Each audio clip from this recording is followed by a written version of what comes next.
Hello guys! Good day sa mga nanonood Luzon, Visayas, Mindanao. Ato ako ngayon dito sa Pilipinas. Walang ginagawa, ito lang nakaantabay sa mga nanonood sa akin. Ako pa rin nag-iisang artista sa social media.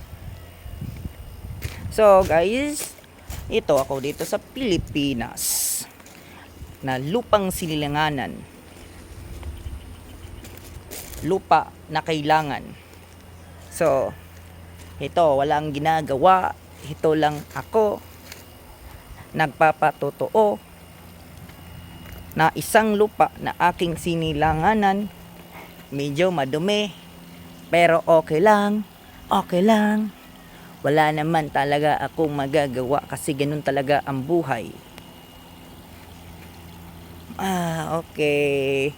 So, yun lang guys. Maraming salamat sa mga nanonood. Kahit short videos lang ito. Pinaka-importante is na-enjoy kayo sa panonood. So, see you soon. Salamat sa mga nanonood. Bye-bye!